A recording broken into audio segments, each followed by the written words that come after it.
The checkpoint hummed with the familiar drone of Valthene technology. Commander Zexthor watched the security scanner process another human through the immigration gate on Station Kepler 9. The device was foolproof, designed by the galaxy's most advanced civilization to categorize every species, every weapon, every threat level with absolute precision. The girl stepped forward. Small frame, perhaps 20 standard years old by human reckoning, dark hair pulled back, worn jacket, a datapad clutched in one hand. The scanner's light swept across her body in waves of blue and green. Species: human, Terran. Armament: none detected. Classification: unarmed civilian threat level: minimal. Zexthor's mandibles clicked with satisfaction. Another harmless refugee from the outer colonies. The girl, her identification read Mia Chen, would be processed and sent to the civilian quarters within.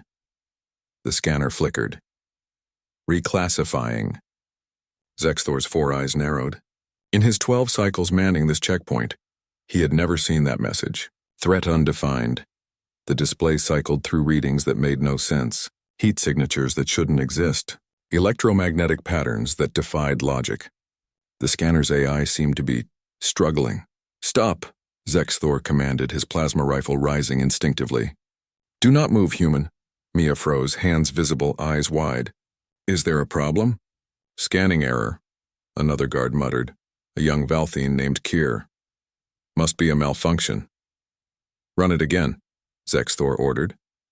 The scanner reset. Blue light washed over Mia once more. For a moment the readings held steady. Unarmed civilian, minimal threat. Then the flicker returned, more violent this time. "Warning. Biological weapon detected. Correction. No weapon present. Warning.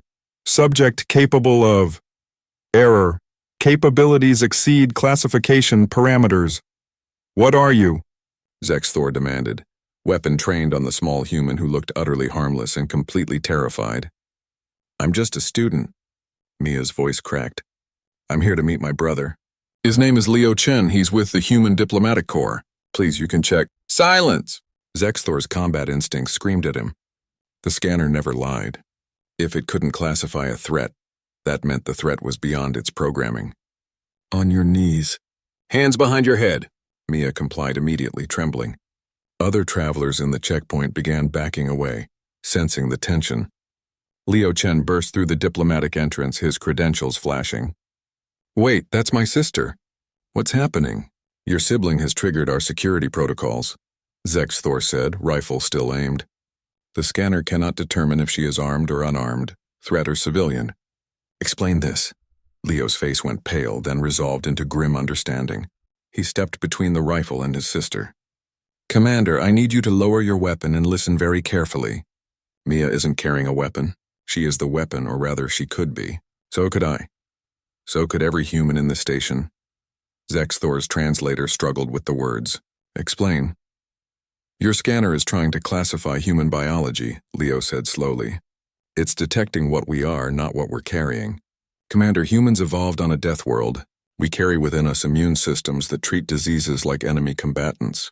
We have bacteria in our guts that would be deadly to most species here.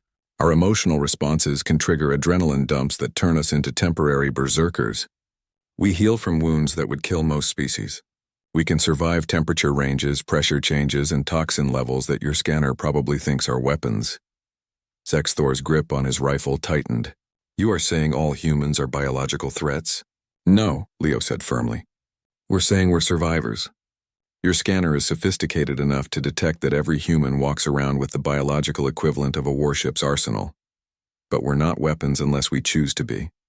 Mia is a xenobiology student. She studies alien life. She couldn't hurt anyone if she tried." The scanner continued its futile attempt to classify Mia, cycling through threat assessments like a broken record. Kier spoke up hesitantly. "Commander, I've heard stories about the human colony on Xerxes 7. When the Krill attacked, the colonists had no weapons, but they survived anyway. They used chemicals from their own agricultural supplies, turned their own biology into weapons," Zexthor finished. He had heard those stories too. Humans who weaponized their own gut bacteria, who used their blood's iron content to create improvised explosives, who turned their very breath into poison for the enemy. He looked at Mia, still kneeling, still trembling. She looked so fragile, so harmless. That was perhaps the most dangerous thing about humans. Slowly, Zexthor lowered his rifle. Your scanner classification stands as undefined, he said. But you may pass. However, understand this, Liu Chen. We are watching your species. The galaxy has never encountered a race where civilians and soldiers are separated only by intent, not capability. Leo helped Mia to her feet. We understand, Commander. And for what it's worth, we're watching too, making sure we never become the monsters our biology could turn us into. As the Chen siblings walked away, Zexthor turned to Kür. Note in the logs. All human scans will return threat undefined going forward. It is not an error. It is simply accurate. Kür's mandibles quivered. Should we fear them, Commander? Zexthor watched Mia hug her brother. Watch them laugh about something, watch them blend into the crowd of the station like any other visitors. No, he said finally. We should respect them. There is a difference. The scanner continued to hum, processing the next arrival. But Zexthor found himself thinking about the humans walking freely through his station. Every one of them a potential threat that chose every moment of every day not to be. Perhaps that was what made humanity truly terrifying. Not what they could do, but what they chose not to.